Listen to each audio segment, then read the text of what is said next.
안녕하세요. 산부인과 전문의 김재령입니다. 반갑습니다. 혹시 생리가 갑자기 불규칙해지거나 여드름이 혹시 많이 올라오지 않나요? 그러면 다낭성 난소증후군을 의심해 볼 수 있습니다. 오늘은 많은 여성분들이 고민하는 건강 문제 중 하나인 다낭성 난소증후군, 다른 말로 PCOS에 대해서 이야기해 보려고 합니다. 최근 세계적으로 PCO 환자가 급격히 증가하고 있는 추세인데요. 왜 이런 일이 발생했는지, 그리고 어떻게 관리해야 되는지 한번 알아보도록 하겠습니다. 저희 영상을 시청하고 계신 100분 중에 90분은 아직 구독을 안 해주셨는데요. 구독과 좋아요를 한 번만 눌러주시면 영상을 제작하는 데 큰 힘이 됩니다. 구독과 좋아요 부탁드려요.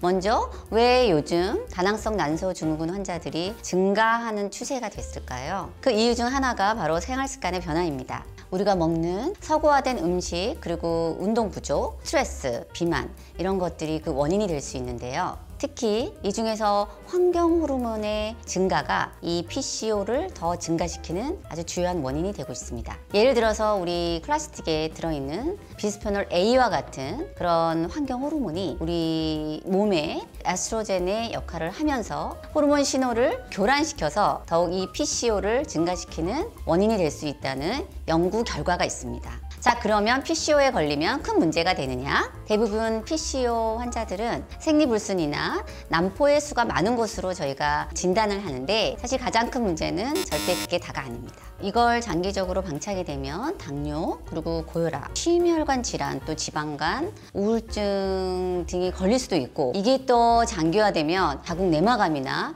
불임까지 갈 수 있는, 방치하면 안 되는 심각한 병으로 이어질 수가 있습니다. 그래서 미리 알고 관리하는 것이 정말 중요합니다. 그렇다면 PCO를 유발하는 생활 습관에는 뭐가 있을까요? 여러 가지가 있지만 그 중에서 가장 중요한 두 가지만 꼽아보겠습니다. 첫 번째, 가공식품의 과다 섭취입니다. 패스트푸드, 그리고 인스턴트 음식 좋아하시는 분들 많으시죠?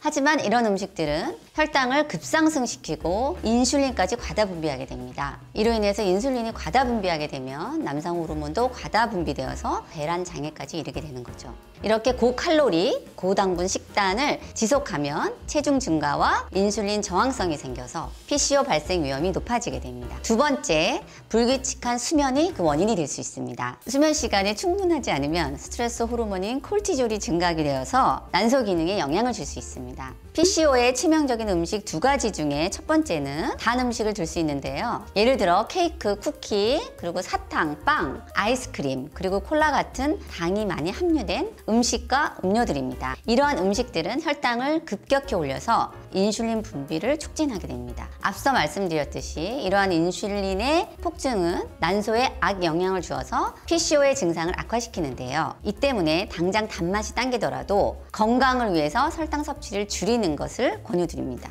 두 번째, 정제 탄수화물입니다. 예를 들어서 흰 쌀밥, 흰 밀가루 같은 면, 과자류 등을 들 수 있는데요. 이런 음식들은 혈당이 급격하게 오르게 되고 빨리 배가 고파지죠. 결과적으로 더 많은 양을 섭취하게 되고 체중 증가로 이어지게 됩니다. 게다가 정제된 탄수화물일 경우에는 우리 몸에 만성염증을 유발하게 됩니다. PCO 환자에게는 이미 전신적인 염증이 흔하기 때문에 그 증상을 더 악화시킬 수 있습니다. PCOS가 생기면 어떤 증상이 나타날까요?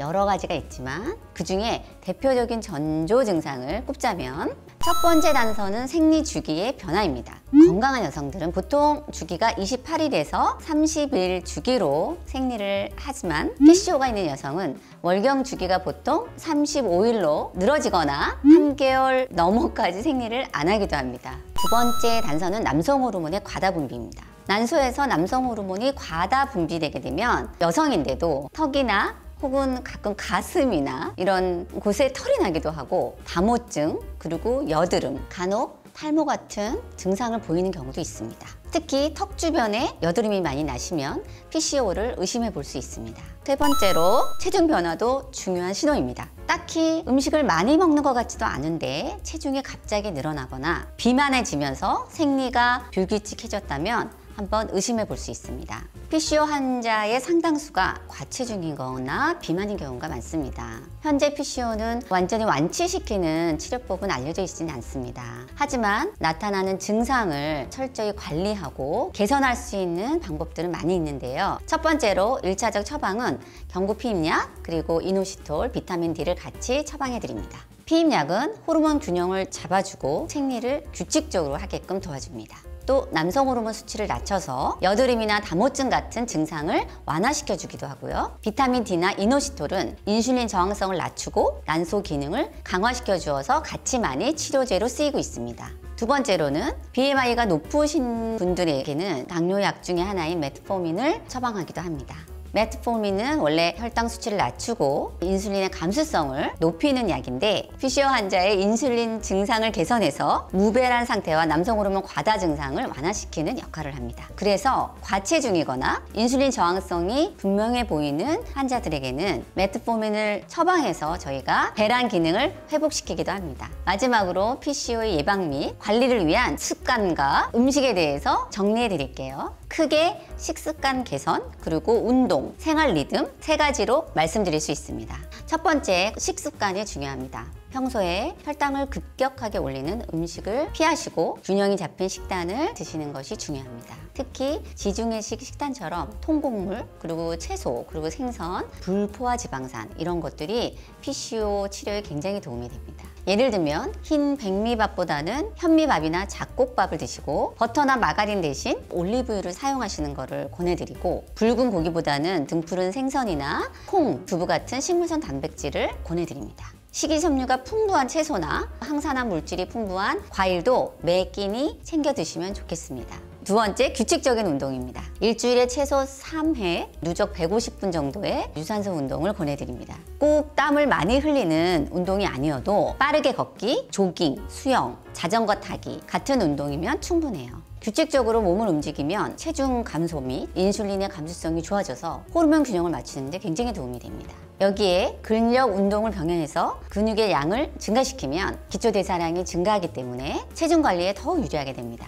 세 번째는 생활 리듬과 스트레스 관리입니다. 매일 충분한 수면을 취하고 그리고 규칙적인 생활 리듬을 유지하는 것이 굉장히 중요합니다. 밤낮이 바뀌는 생활이나 수면 부족은 우리 호르몬 균형을 교란시킬 수 있습니다. 성인은 하루 7시간에서 8시간의 수면이 권장되고 있습니다. 또한 스트레스 관리도 중요한데요. 스트레칭이나 요가, 그리고 명상, 산책 이런 것들을 통해서 자신만의 스트레스 해소법을 찾아보시는 것도 중요하겠습니다. 스트레스를 잘 관리하면 스트레스 호르몬의 급증을 막아서 난소 기능에 가해지는 부담을 줄일 수 있습니다. 다낭성 증후군은 단순한 호르몬 문제가 아니라 더 나아가서 장기적인 건강 문제로 이어질 수 있습니다. 하지만 생활 습관을 개선하고 관리를 잘 받으면 충분히 개선해 나갈 수 있습니다. 오늘 알려드린 정보가 도움이 되셨다면 지금부터라도 건강한 생활 습관을 만들어 보아요.